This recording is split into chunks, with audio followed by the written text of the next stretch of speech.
नमस्कार।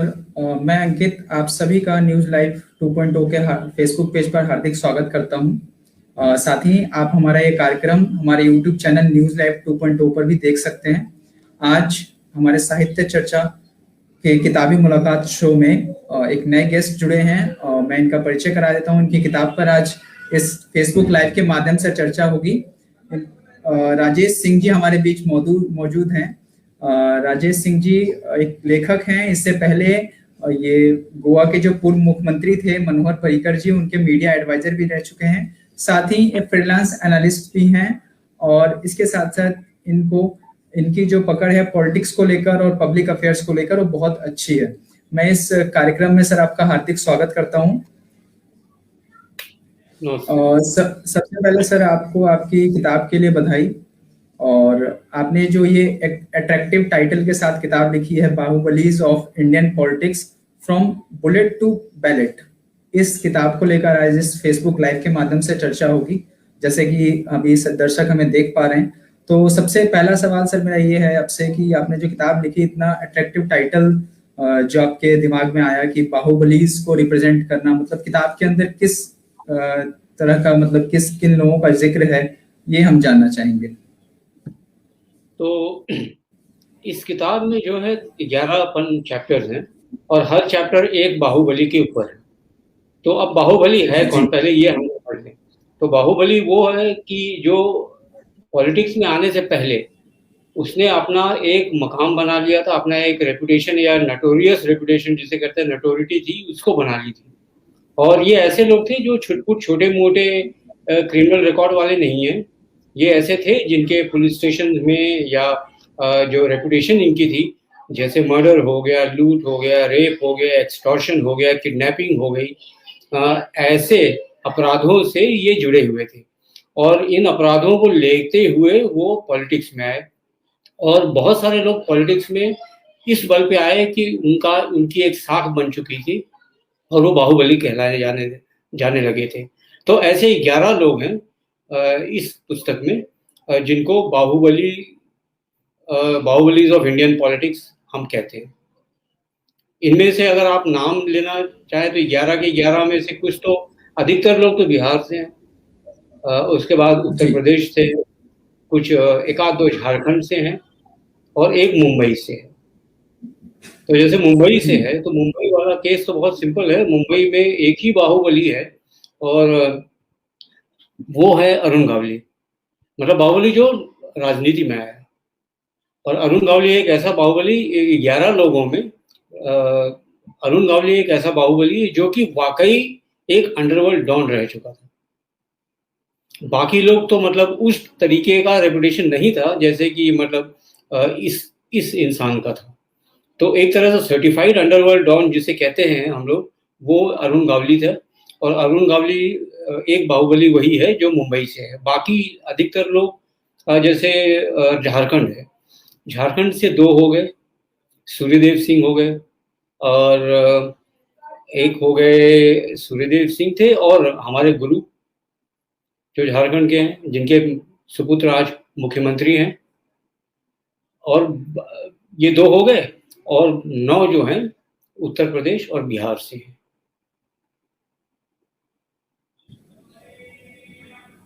जी सर, आपको इस टॉपिक में लिखने का ऐसा क्या सोचा, क्योंकि आपने एक अट्रैक्टिव टॉपिक लिया। अभी तक इन पे अगर हम रिसर्च भी करें तो ज्यादा पढ़ने को नहीं मिलता है, लेकिन आपने जैसे जिक्र किया कि 11 बाहुबलियों का इसमें अपने किताब में लिखा है उनके बारे में, तो इसके पीछे का क्या उद्देश्य था सर?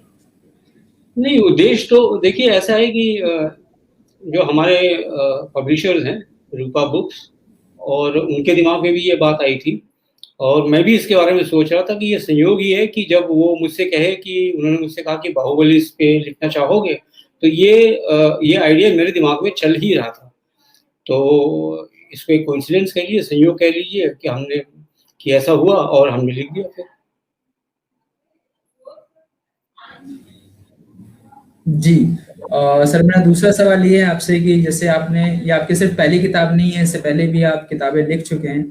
तो एक लेखक के तौर पर कब आपने शुरुआत की अपने जिंदगी में, और उससे पहले जैसे मैंने जिक्र किया कि आप फ्रीलांस एनालिस्ट भी हैं और साथ में आप मीडिया एडवाइजर भी रह चुके हैं मनोहर पारीकर जी के। जी, तो ऐसा है कि मैं आपको संक्षेप में बताता हूँ कि मैंने लेखक मतलब कब बना और उसके पीछे क्या बैकग्राउंड रहा है। तो 35 साल में गोवा में रहा हूँ और मेरी पूरी पढ़ाई गोवा में हुई है और फिर वहाँ पे जर्नलिज्म शुरू कर दिया। वहाँ का अखबार है, वहाँ पे ज्वाइन किया, फिर दूसरा अखबार था वहाँ ज्वाइन किया, बीच में फ्रीलांसिंग की। तो मतलब 1985 से लेकर 2004 तक मैंने वहाँ पे जर्नलिज्म किया था। बीच में 1-2 साल का गैप था तब जब मैं मनोहर पर्रिकर जी का मीडिया एडवाइज़र बन गया था और 2002-2003 इस दौरान, और उसके बाद फिर फ्रीलांसिंग कर रहा था। तो वहाँ से फिर मौका पड़ा तो 2008 में 3 साल मैं इलाहाबाद में था, प्रयागराज, जहाँ का मैं रहने वाला हूँ। तो 3 साल वहाँ रहा था। 2008 में मैं यहाँ पे दिल्ली में द पायनियर ज्वाइन किया as deputy national bureau chief और उसके बाद 8 साल में वहाँ काम किया।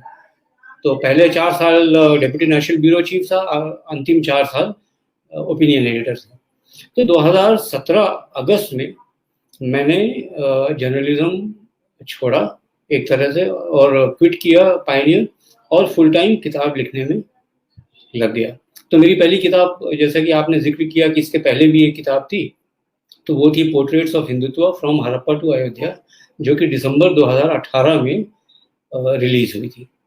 और ये दूसरी बुक है और 3 किताबें और हैं, लाइंड अप हैं, जो कि इस वर्ष अभी से लेकर अगले साल अगस्त के बीच में 3 किताबें और आनी ये शेड्यूल्ड है। तो इस तरह से मैं जर्नलिज्म से ट्रांजिशन करके लेखन में आ गया।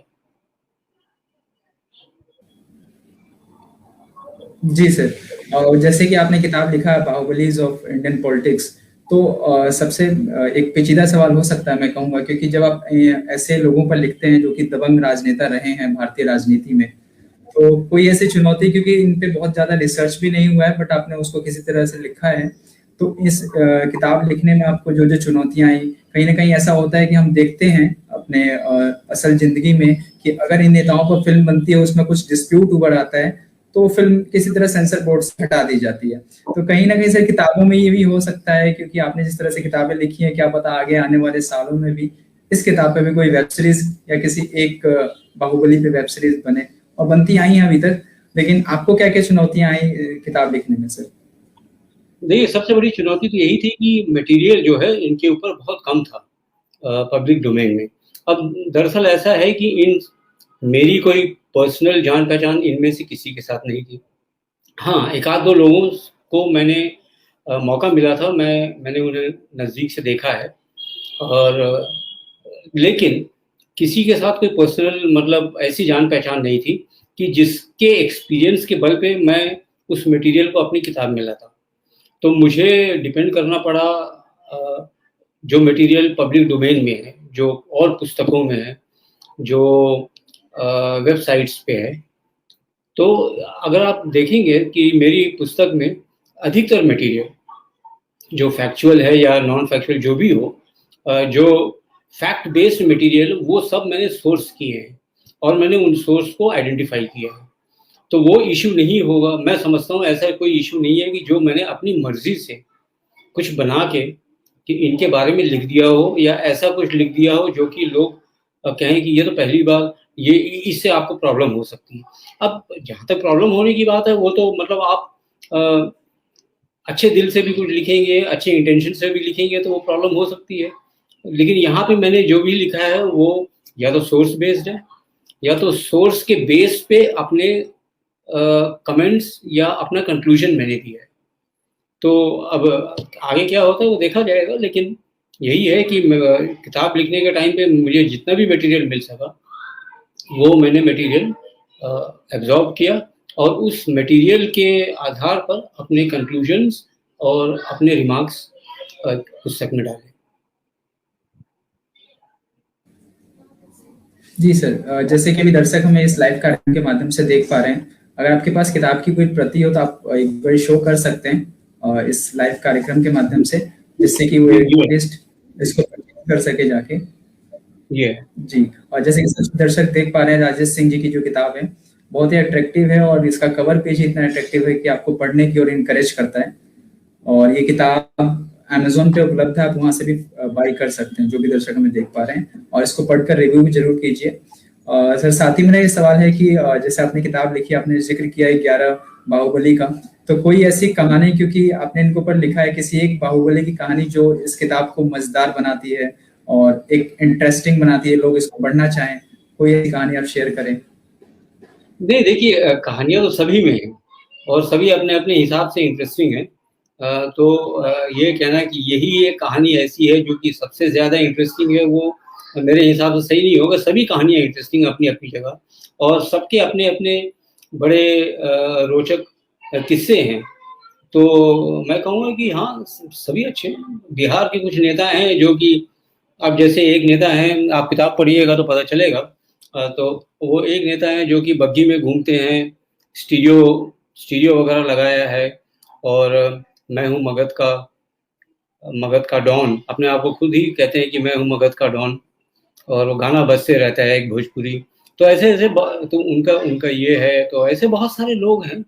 कुछ हैं जिनके कोई मज़ेदार किस्सा नहीं है, किस्से सब घिनौने ही हैं। अब जैसे कि एक आध दो अगर ऑफ हैंड मैं समझूंगा तो आप इनका ले लीजिए, अमरमणि त्रिपाठी का।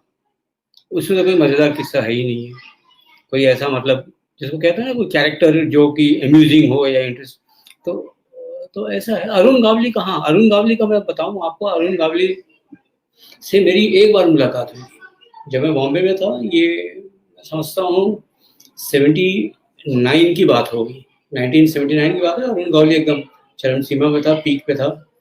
और वही एक ऐसा आदमी था बॉम्बे में, मुंबई में, जो कि दाऊद इब्राहिम को टक्कर दे रहा था। लोकल आदमी था, आमची मूल्य कहते थे उसको शिवसेना वाले, कि हमारा आदमी एक मराठी मानुस है जो कि।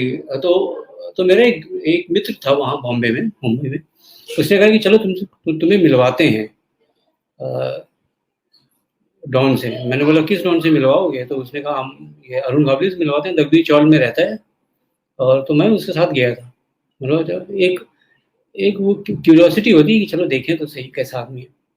तो उसके साथ वही मैं गया था दगदी चौल उससे मिलने। और मेरा पहला इंप्रेशन यही था कि ये कैसा, मतलब ये कैसे डॉन हो गया। मतलब दुबला पतला, एक सफ़ेद टोपी चेहरे अपने सिर पे लगाए हुए, और मतलब एक हम लोग की इमेज होती है ना डॉन की, लंबा चौड़ा तगड़ा, एक गबरू टाइप, और इम्पोजिंग ऐसा। तो ऐसा तो कुछ था ही नहीं इसमें।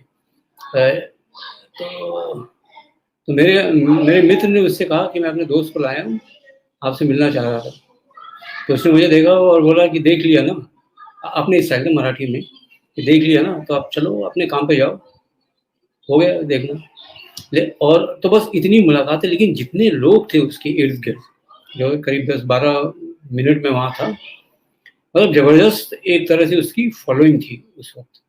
तो वो एक मेरा एक तरह से एनकाउंटर समझ लीजिए, या आमना सामना हुआ था। राजा भैया से दूर से मुलाकात हुई थी, रघुराज प्रताप सिंह प्रतापगढ़ के गुंडा जिनको बोलते हैं, लेकिन उनकी अपनी ही एक फैन फॉलोइंग है वहाँ पे। और तो वो फैन फॉलोइंग मुझे प्रतापगढ़ में एक बार दूर से दिखी थी। मैं प्रतापगढ़ में गया था, मेरे रिश्तेदार वहाँ रहते हैं, तो अक्सर जाना आना रहता है। तो एक बार ऐसे ही दूर से दिख गए थे, और सड़क पे थे, इर्द गिर्द लोग खड़े हुए थे, और तो पता चल जाता था कि हाँ ये लोग हैं कुछ हैसियत वाले, इनकी कोई ना कोई तो फॉलोइंग होगी। और फॉलोइंग ना होती, ये चीज़ देखिए, मैंने मेरी पुस्तक में सभी किरदारों पे ये मैंने लिखी है कि अगर इनकी फॉलोइंग ना होती तो वो इतना सक्सेसफुल कैसे होते। और अगर फॉलोइंग है तो फॉलोइंग केवल डर की वजह से तो नहीं हो सकती है, क्योंकि अगर केवल डर की वजह से फॉलोइंग होती है तो ये इनमें से बहुत सारे लोग चुनाव हारे भी तो हैं ना। तो अब जैसे कि मुख्तार अंसारी हारे थे चुनाव पहले, इस वाला तो जीत गए, लेकिन जो लोकसभा चुनाव बनारस से हारे थे, ऐसे बहुत सारे लोग हारे हैं। अनंत कुमार सिंह हारे हैं, पप्पू यादव हारे हैं, बहुत सारे लोग चुनाव हारे हैं। तो अगर केवल डर की बदौलत इनकी दुकान चलती होती तो कभी चुनाव ना हारते। तो जाहिर सी बात है कुछ ना कुछ ये लोग और भी करते होंगे डर के अलावा और जो भी क्रिमिनल एक्टिविटीज इनकी मानी जाती हैं, उसके अलावा कुछ और भी ये करते होंगे जिससे कि पब्लिक का सपोर्ट इनको मिलता है। और मैं समझता हूँ कि ये एक कारण ये है कि जो हमारा ऑफिशियल सिस्टम है, चाहे लॉ एंड ऑर्डर हो, चाहे ब्यूरोक्रेसी हो, इसकी कहीं ना कहीं फेलियर होती है और उस फेलियर को लेके आम आदमी इनके पास जाता है कि लॉ एंड ऑर्डर और ब्यूरोक्रेसी या जो ऑफिशियल सिस्टम है, जब वो आम आदमी को फेल करता है, आम आदमी के काम नहीं आता है, तो आम आदमी इनके पास जाता है और ये उनका काम करा देते हैं। और जब काम आम आदमी का हो जाता है तो आम आदमी ये जानते हुए भी कि फला फला इंसान जो है, इसके ये क्रिमिनल रिकॉर्ड है, वो क्रिमिनल रिकॉर्ड है, लेकिन उसने मेरा काम किया ना, जो एसपी नहीं कर सकता था, जो डीएम नहीं कर सकता था, और जो वाजिब काम था, जो जस्टिफाइड काम था, लॉ मशीनरी, लॉ के सिस्टम के अंदर का काम था एक आम आदमी का, ये लोग नहीं कर सके और इस आदमी ने कर दिया तो मैं क्यों ना उसको वोट दूं। तो ये भी एक कारण है जो जिसने कि इनको इतना पॉपुलर बनाया है, इतना मशहूर किया है।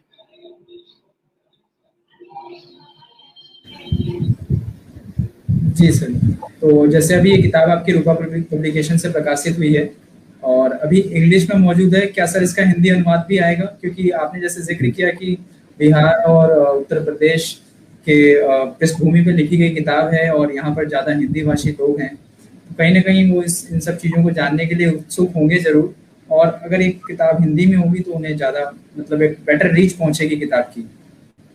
अब हिंदी में प्रकाशित होने का जो डिसीजन है, जो फैसला है, ये तो प्रकाशक का है, लेकिन हाँ, मैं आपकी बात से सहमत हूँ कि ऐसी किताबें अगर हिंदी में होंगी तो और बड़े दायरे में ये पढ़ी जाएंगी, और खासकर यूपी बिहार, जैसे आपने कहा, वहाँ के दर्शक और वहाँ के जो रीडर्स हैं वो इसे पढ़ पाएंगे। ये बात सही है आपकी। और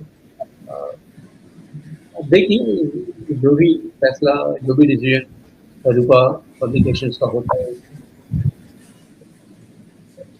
जी सर, मैं चाहूंगा एक बार आप कवर पेज और दिखा दें कि दर्शकों को, जो भी हमें लाइव देख पा रहे हैं, क्योंकि एक बार वो फिर से आप किताब शो कर दें। देख लीजिए, ये किताब है राजेश सिंह जी की। ये 295 रुपए की किताब है। आप इसे रूपा पब्लिकेशन से डायरेक्टली परचेज कर सकते हैं, अदरवाइज आप इस पे अगर डिस्काउंट चाहें तो डिस्काउंट के साथ भी उपलब्ध है, आप अमेजोन से भी मंगा सकते हैं। और बहुत ही इंटरेस्टिंग है, पढ़िए। और जो भी राजनीति में रुचि रखते हैं वो बिल्कुल इसे पढ़ें, क्योंकि कहीं ना कहीं राजनीति में बाहुबली, अगर राजनेता बनना है तो बाहुबलियों को जानना बहुत जरूरी है। और इस कार्यक्रम में राजेश सर आप हमारे बीच जुड़े, और इस कठिन समय में जिस तरह से कोविड से पूरी दुनिया सिर्फ घर में कैद है और हम सिर्फ फेसबुक लाइव के माध्यम से चर्चा कर पा रहे हैं, इसके लिए मैं बहुत बहुत आपका आभारी हूँ कि आप समय निकाल कर हमारे बीच आए और हमारे न्यूज लाइव 2.0 के फेसबुक पेज पर, न्यूज नेटवर्क के प्लेटफॉर्म पर आप हमसे जुड़े। इसके लिए मैं आपका बहुत बहुत आभारी हूँ सर। धन्यवाद जी, बहुत बहुत शुक्रिया।